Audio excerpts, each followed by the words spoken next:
नमस्कार, चार का चक्रव्यूह देख रहे हैं आपके साथ मैं हूं ऋतु। बुलेटिन की शुरुआत करेंगे बड़ी खबर के साथ। निकाय चुनाव से पहले समाजवादी पार्टी का बड़ा दांव सामने आया है। निकाय चुनाव में दलित वोटर्स पर खेला दांव। सपा ने जारी किया है समाजवादी पार्टी बुलेटिन की नई पत्रिका में। और आपको बता दें कि सपा की पत्रिका में अंबेडकर को मुख्य बिंदु बनाया गया है।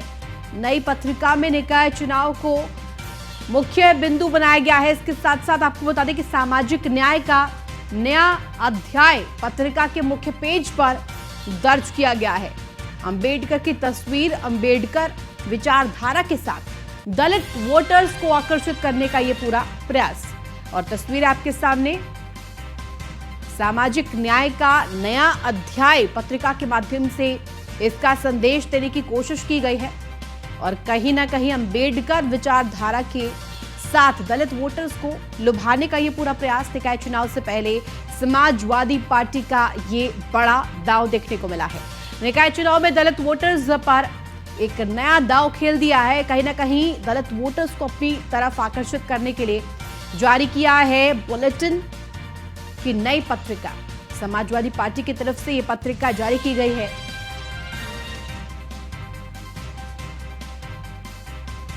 और इसी खबर पर ज्यादा जानकारी के साथ हमारी संवाददाता स्कंदिता मिश्रा हमारे साथ फोन लाइन पर जुड़ गए। स्कंदिता, देखिए, समाजवादी पार्टी का नया दांव देखने को मिला है। सामाजिक न्याय का नया अध्याय, इसी पूरे शीर्षक के ऊपर एक पत्रिका जारी की गई है। और साथ ही साथ महत्वपूर्ण चीज ये कि अंबेडकर विचारधारा भी इसमें शामिल की गई है। देखिए, कहीं ना कहीं पहले से आरोप लगाए जा रहे थे जिस तरीके से समाजवादी पार्टी में कभी लोहिया को माना जाता था, और अब अंबेडकर की जो विचारधारा है उसको भी आधार बनाकर समाजवादी पार्टी आगे बढ़ रही है। जब से स्वामी प्रसाद मौर्य पार्टी में शामिल हुए और जब से उनके मुद्दे हैं वो जब से चर्चा में आ रहे, तब से कहीं ना कहीं कयास लगाए जा रहे थे कि अब लोहिया के साथ साथ अंबेडकर की विचारधारा को भी फॉलो करेंगे अखिलेश यादव और समाजवादी पार्टी। और खास करके जो देखने को मिल रहा है वो दलित वोटर्स का जो साइड है उसको खेलते हुए अखिलेश यादव ने स्टैंड लिया है। निकाय चुनाव में दलित वोटर्स जो हैं उनका साथ मिल सके, और उसी को लेकर आज समाजवादी पार्टी के पत्रिका में जो है इसके साथ साथ ये भी देखा गया है कि MY फैक्टर यानी कि मुस्लिम और यादव फैक्टर पर तो पहले से ही समाजवादी पार्टी काम कर रही थी, लेकिन इसके माध्यम से अब दलित वोटर्स को भी अपनी तरफ आकर्षित करने का प्रयास किया जा रहा है। देखिए, हमेशा से समाजवादी पार्टी के ऊपर यादव वोटर्स का और परिवारवाद का आरोप लगते आए हैं, और खास करके मुस्लिमों की भी हितैषी पार्टी मानी जाती रही है समाजवादी पार्टी। लेकिन जिस तरीके से अभी मायावती जी जो है वो ग्राउंड पर इतना दिखाई नहीं पड़ रही है एक्टिव, और वहीं समाजवादी पार्टी पूरी कोशिश कर रही है कि किसी भी तरीके से दलित वोटर्स है उनको अपने पाले में कैसे लाया जा सके। और उसी को लेकर समाजवादी पार्टी ने आज ये पत्रिका जारी की है, जिसमें उन्होंने साफ तौर पर डिक्लेयर करा है कि अब वो जो है अम्बेडकर की विचारधारा को भी फॉलो करेंगी और उन्हीं के आधार पर समाजवादी पार्टी आगे बढ़ेगी। और कहीं ना कहीं समाजवादी के पार्टी के जो भी नेता हैं, जब भी उनसे बात की जाए तो ट्वीट में भी वो यही कहते हुए नजर आते हैं कि अगर जो बसपा पे आरोप लगाते हुए कहते हैं कि जिस तरीके से वो अपने महापुरुषों को की विचारधाराओं को फॉलो नहीं करते, तो हम तो करेंगे उस चीज को। बहुत शुक्रिया तमाम जानकारी के लिए स्कंदिता। वही पीएम मोदी के मन की बात के 100वें एपिसोड को लेकर सपा प्रवक्ता सुनील सिंह साजन ने कटाक्ष किया है। उन्होंने कहा कि यह देश का बड़प्पन है कि माननीय प्रधानमंत्री के मन की बात के 100 एपिसोड देश की जनता ने धैर्य के साथ सुने हैं, लेकिन प्रधानमंत्री ने देश की जनता की मन की बात नहीं सुनी। उन्होंने ना किसानों की बात सुनी, ना सेना की, ना जवानों की बात सुनी, और ना ही बेटियों की बात सुनी। इसके साथ साथ ना ही पीएम ने गरीबों की बात सुनी, ना छोटे और मझले व्यापारियों की बात सुनी। पीएम जी ने अगर जनता की बात सुनी होती तो अब तक देश को विश्व स्तरीय 100 विश्वविद्यालय मिल गए होते, 100 एम्स मिल चुके होते, 100 स्मार्ट सिटी मिल चुकी होती। और क्योंकि ये वादे किए गए थे, और जैसे 100 शहर भी मिल चुके होते क्योटो की तरह, लेकिन देश की जनता को कुछ भी नहीं मिला। तो देश का बड़प्पन है कि देश ने 100 एपिसोड प्रधानमंत्री जी के मन की बात सुनी, लेकिन दुर्भाग्य भी दूसरी तरफ है कि माननीय प्रधानमंत्री जी ने देश की मन की बात नहीं सुनी। देश के किसानों की मन की बात अगर सुन ली होती, देश के बेरोजगार नौजवानों की मन की बात सुन ली होती, देश की बेटियों के मन की बात सुन ली होती, तो आज शायद जब 100 एपिसोड मन की बात के पूरे हो रहे हैं, तब तक देश को 100 विश्वविद्यालय मिल गए होते, 100 एम्स मिल गए होते, 100 स्मार्ट सिटी मिल गई होती, 100 शायद क्योटो शहर जैसे 100 शहर बना देते माननीय प्रधानमंत्री जी। बहुत कुछ मिल सकता था, लेकिन देश को कुछ नहीं मिला। मिला किसको? माननीय प्रधानमंत्री जी को। उपलब्धि यह है उनकी कि उनके 100 पूरे हो गए हैं मन की बात, लेकिन देश की मन की बात उन्होंने कभी नहीं सुनी। ये तो वहीं बसपा सुप्रीमो मायावती के ट्वीट पर बीजेपी अल्पसंख्यक मोर्चा की प्रदेश अध्यक्ष कुंवर बासत अली ने बयान दिया है। उन्होंने क्या कुछ कहा, आपको सुनवाएंगे। की बात कर रही हैं मायावती जी, जिस तरह से पसमंदा की बात कर रही हैं मायावती जी, जिस तरह से सब सर्वजन हिताय सर्वजन सुखाए, तो उनका नारा ये नहीं है। उनका नारा है सबको सताए और सबको रुलाए और नीचे बिठाए। वो ना किसी को सम्मान देना जानती हैं, ना किसी को साथ लेकर के चलना जानती हैं। उन्होंने हमेशा जातिवाद की और मजहब की राजनीति की है। वो अब भी केवल और केवल अल्पसंख्यकवाद, मुसलमान, इस तरह के मुद्दों को उठा करके अपना चुनाव में मुसलमानों का अटेंशन लेना चाहती हैं। इसीलिए लगातार वो इस तरह की बातें कर रही हैं। उनका कोई किसी से मतलब नहीं है। उनका केवल मकसद है कि पैसा कमाओ और भाड़वे जाओ। वहीं खबर फर्रुखाबाद से, जहां फर्रुखाबाद में कांग्रेस प्रत्याशी खुलेआम आचार संहिता की धज्जियां उड़ा रही हैं। कांग्रेस प्रत्याशी मुमताज का अपने पति के साथ गिफ्ट बांटते हुए वीडियो वायरल हो रहा है। मामला कोतवाली इलाके के सलामत खां के प्राइवेट स्कूल का है। वायरल वीडियो में स्कूल संचालक रहमानी हुसैन कार्यकर्ताओं को वीडियो वायरल नहीं करने की हिदायत भी दे रहे हैं। और इसी खबर पे जिस तरह से लगातार अब तूल पकड़ता हुआ ये मामला जा रहा है, आचार संहिता की जमकर धज्जियां उड़ती हुई दिखाई दी और कहीं ना कहीं वार्न करते हुए भी नजर आए। कांग्रेस प्रत्याशी ने जमकर आचार संहिता की धज्जियां उड़ाई। स्कूल में वोटरों को बुलाकर गिफ्ट बांटे गए। कलरफुल रैपर्स में इन गिफ्ट्स को पैक किया गया था और कहीं ना कहीं अब ये वीडियो भी लगातार सोशल मीडिया पर वायरल हो रहा है। आचार संहिता की जमकर धज्जियां उड़ाई गई। फर्रुखाबाद से पूरी खबर कांग्रेस प्रत्याशी इसमें देखने को मिल रही है। वीडियो में आप साफ तौर पर देख सकते हैं किस तरह से गिफ्ट्स बांटे जा रहे हैं। स्कूल में वोटरों को बुलाकर गिफ्ट्स बांटे गए। वोटर्स को लुभाने का यह पूरा प्रयास किया गया। आचार संहिता का जमकर मजाक उड़ाया गया। आचार संहिता की जमकर धज्जियां उड़ाई गई। कांग्रेस प्रत्याशी ने आचार संहिता की धज्जियां उड़ाई है। फर्रुखाबाद से तस्वीरें और अब यह वीडियो भी लगातार तूल पकड़ता जा रहा है, वायरल हो रहा है। और इसी खबर पर ज्यादा जानकारी के साथ हमारे संवाददाता अमित कुमार हमारे साथ जुड़ गए। अमित, देखिए जिस तरह से आचार संहिता की लगातार धज्जियां उड़ती हुई खबर सामने आ रही है और ये ताजा मामला फर्रुखाबाद से, कांग्रेस प्रत्याशी जमकर धज्जियां उड़ा रही हैं, गिफ्ट्स बांटे जा रहे हैं। देखिए बता रहा हूँ, पूरा मामला ये फर्रुखाबाद कोतवाली क्षेत्र के सलामत खां के एक प्राइवेट स्कूल का मामला है, जहां पर कांग्रेस के प्रत्याशी जो खुलेआम धज्जियां उड़ाते हैं, आचार संहिता की जो धज्जियां उड़ाते नजर आ रहे हैं। वहीं जो है वोटरों को जो है प्रलोभन देकर जो है बराबर जो है वोट देने के लिए जो है उनसे कहा जा रहा है। वहीं कई लोगों को गिफ्ट भी दिया गया। वहीं आज इनका जो सोशल मीडिया पर इसका वीडियो वायरल हुआ। जी अमित, इसके ऊपर क्या कुछ संज्ञान लिया है अभी तक? देखिए, कांग्रेस की प्रत्याशी है मुमताज बेगम प्रत्याशी है। कांग्रेस ने इनको जो है फर्रुखाबाद से जो है प्रत्याशी बनाया, लेकिन जो है इनका सोशल मीडिया पर जो है इनका वीडियो वायरल हो गया, लेकिन अभी तक जिले के अधिकारी ने अभी तक कोई भी कार्रवाई नहीं कर की है। जी ठीक है, आप लगातार हमारे साथ बने रहे, आगे भी अपडेट लेंगे।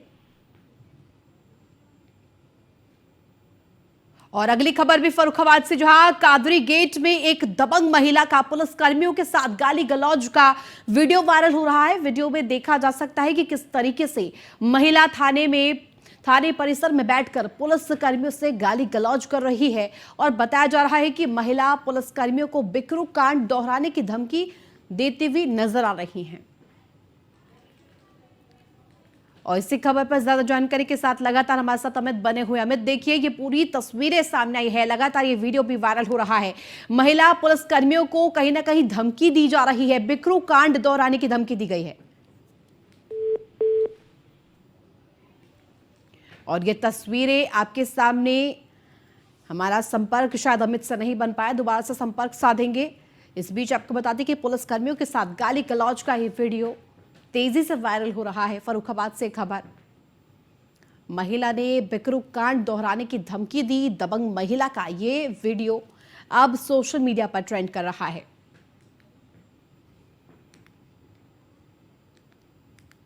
और खबर मेरठ से, बीजेपी नेता डॉक्टर संजीव अग्रवाल और अज्ञात पुलिस वालों पर एफआईआर दर्ज की गई है। डॉक्टर संजीव अग्रवाल और अज्ञात पुलिस वालों पर गैर इरादतन हत्या की एफआईआर दर्ज की गई है। डॉक्टर संजीव अग्रवाल पर स्कॉर्पियो से स्कूटी में टक्कर मारने का आरोप लगाया गया है। स्कूटी के दूसरे वाहन के नीचे आने से 2 लोगों की मौत हो गई थी और सीसीटीवी में दिख रहा है कि चेक बाउंस के मामले में खुद डॉक्टर पुलिस लेकर आए थे। डॉक्टर संजीव अग्रवाल बुलंदशहर बीजेपी के जिला मंत्री हैं और अब ये पूरा मामला सामने आया है, जहां 2 व्यक्ति की मौत भी हो गई है वाहन के नीचे दबने से।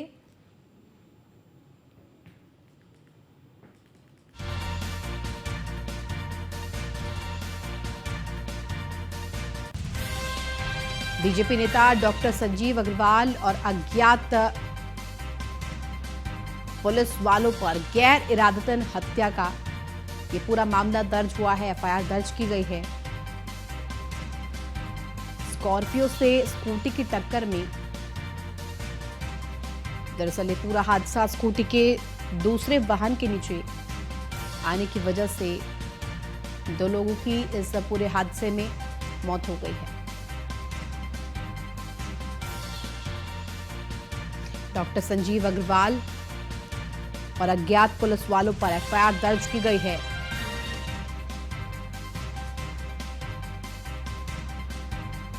गैर इरादतन हत्या की एफआईआर दर्ज की गई है। और इसी खबर पर ज्यादा जानकारी के साथ अतुल हमारे साथ फोन लाइन पर जुड़ गया। अतुल, देखिए पूरा मामला जहां पर एफआईआर भी दर्ज कर ली गई है, क्या कुछ अपडेट आपके पास? देखिए, थाना करकौदा क्षेत्र में एफआईआर दर्ज की गई है। पब्लिकेशन का जो व्यापारी था उसको गैर जमानती वारंट पर हापुड़ पुलिस के साथ भाजपा नेता बुलंदशहर से पहुंचा था, जिसको लेकर के जो परिवार के लोग हैं, पुलिस जब उसको उठाकर ले जा रही थी, परिवार के लोग पीछे से पत्नी और भतीजा स्कूटी पर जा रहे थे। वहीं भाजपा नेता ने अपनी स्कॉर्पियो से स्कूटी में टक्कर मारी, जिसके बाद कैंटर उन दोनों लोगों के ऊपर से उतरकर निकल गया था। मौके पर ही दोनों भतीजे और चाची की मौत हो गई थी, जिसके बाद पुलिस जांच में जुटी थी। पुलिस की जांच में पाया गया है कि जो भाजपा नेता है उसकी स्कूटी से टक्कर मारी गई, जिसमें जो सीसीटीवी है वो सामने आया है, जिसके बाद पुलिस ने इरादी मौत का मुकदमा दर्ज किया है। 307, 384 में मुकदमा दर्ज किया गया है। लगातार देखा जाए जिस तरह से भाजपा नेता के साथ सादा वर्दी में हापुड़ पुलिस पहुंची थी, तो कहीं ना कहीं संदिग्ध है कि हापुड़ पुलिस किस लालच के चलते भाजपा नेता के साथ पहुंची थी। कहीं ना कहीं भाजपा नेता के रवैये से जो हापुड़ पुलिस है वो मेरठ पहुंची थी, जिसके बाद मेरठ में फिलहाल हापुड़ पुलिस के वो सादा वर्दी वाले लोगों के खिलाफ और भाजपा नेता के खिलाफ मुकदमा दर्ज किया गया है। ठीक है, बहुत शुक्रिया तमाम जानकारी के लिए अतुल। और डॉक्टर संजीव अग्रवाल पर स्कॉर्पियो से स्कूटी में टक्कर मारने का आरोप सीधे तौर पर लगाया गया है। स्कूटी के दूसरे वाहन के नीचे आने से 2 लोगों की इस पूरे हादसे में मौत हो गई। सीसीटीवी में दिख रहा है कि चेक बाउंस के मामले में खुद डॉक्टर पुलिस लेकर आए थे। और इसी दौरान बता दें कि डॉक्टर संजीव अग्रवाल बुलंदशहर बीजेपी के जिला मंत्री हैं।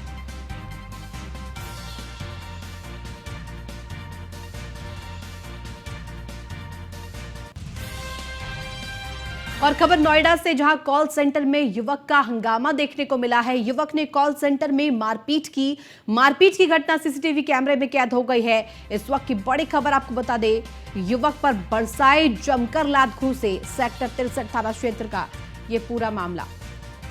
कथित कॉल सेंटर में ये पूरी मारपीट की तस्वीरें वायरल हुई है।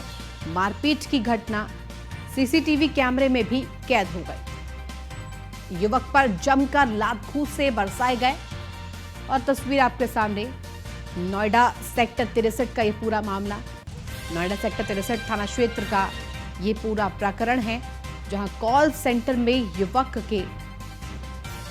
युवकों के बीच हंगामे की ये तस्वीरें सामने आई है। युवक ने कॉल सेंटर में मारपीट की और इस मारपीट का अब ये वीडियो भी लगातार वायरल हो रहा है।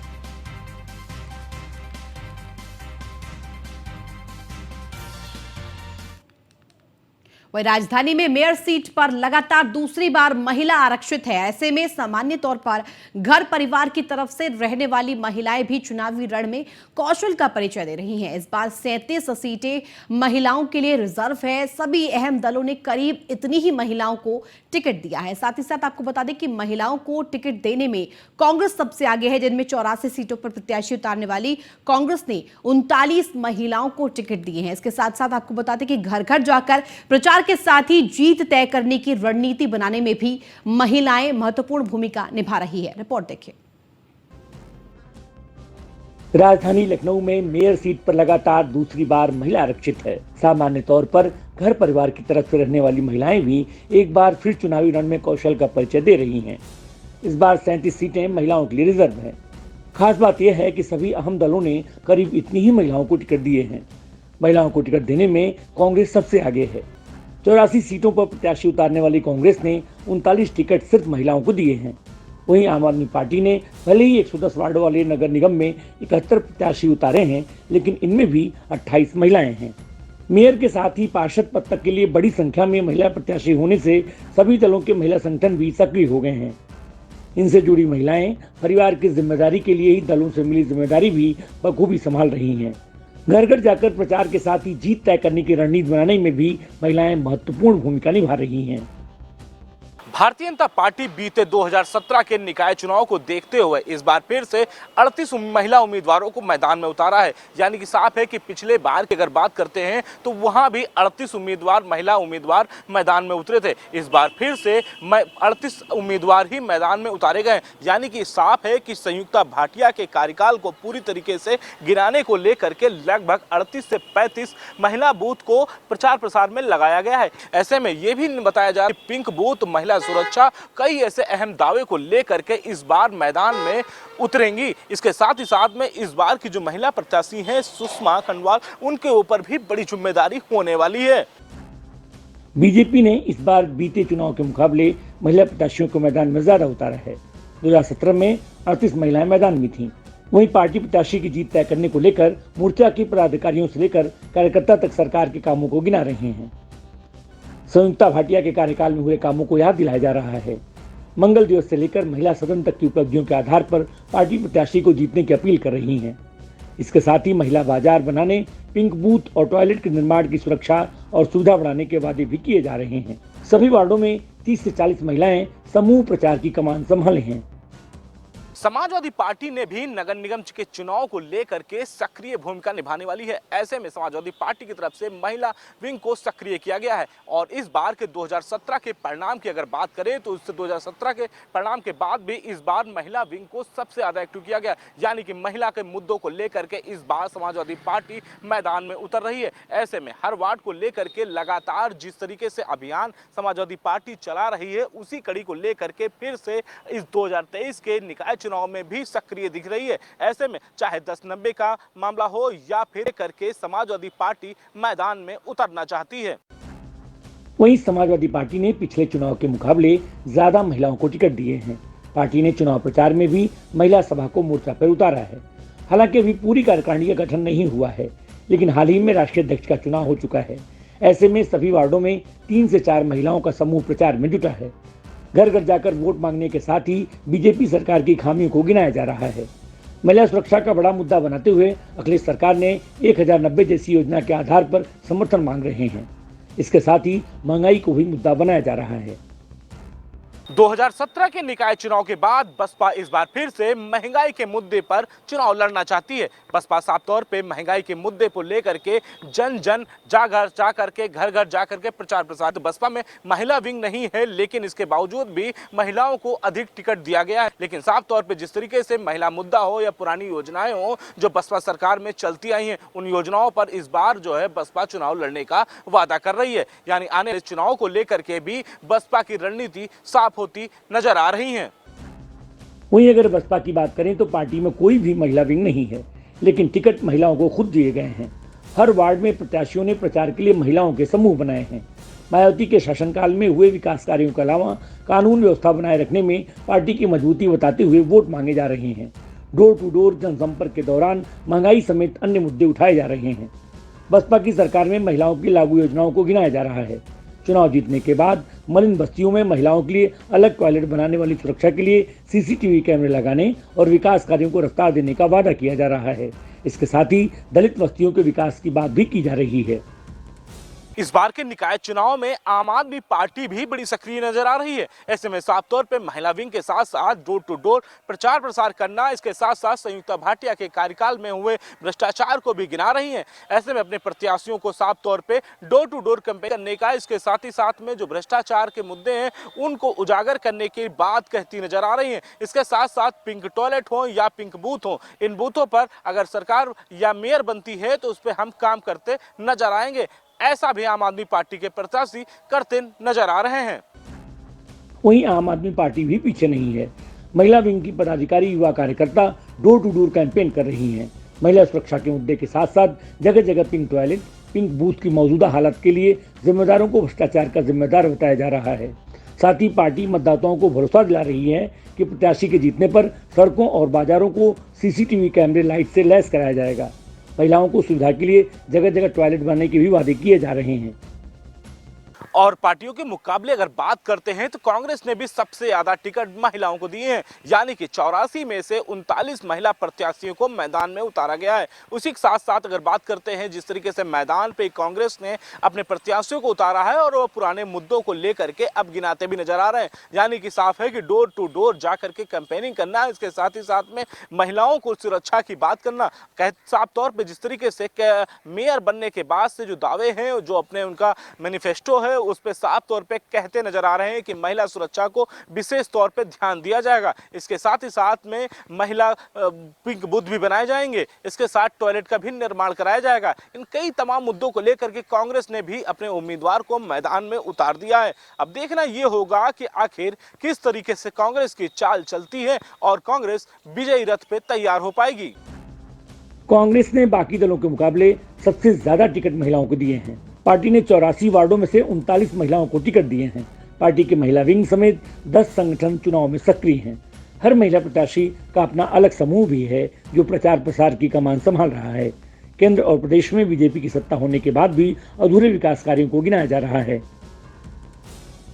उत्तर प्रदेश के निकाय चुनाव में एक बार फिर से जो है जहां लखनऊ की सीट आरक्षित हुई थी, उस आरक्षित सीट को लेकर लगभग 37 ऐसे प्रत्याशी हैं जो मैदान पे हैं, यानी कि महिलाएं हैं। और उसमें महिला में जहां एक तरफ घर का कामकाज संभाल रही तो वहीं इस बार रण में भी दिखाई दे रही हैं, यानी कि साफ है कि इस बार के जो मेयर प्रत्याशी के चुनाव है वो महिला आरक्षित सीट पे हैं। इसको लेकर के तमाम पार्टियां जो है बड़ी बड़ी दावेदारी कर रही हैं। ऐसे में पिछले बार से अधिक इस बार जो है महिला प्रत्याशी मैदान में उतारे गए हैं, चाहे निकाय के चुनाव में हो या फिर पार्षदी के चुनाव में है। ऐसे में लगातार जो है महिला सड़कों पर भी उतरती नजर आ रही हैं, यानी जहां एक तरफ अपने घर की गृहस्थी संभाल रही है तो दूसरी तरफ आप मैदान में भी देख सकते हैं। ऐसे में अंदाजा लगाया जा सकता है कि इस बार की जो सीट होगी काफी कड़के की लड़ाई की होने वाली है। जिस तरीके से लगातार महिला प्रत्याशी ने अपनी दावेदारी।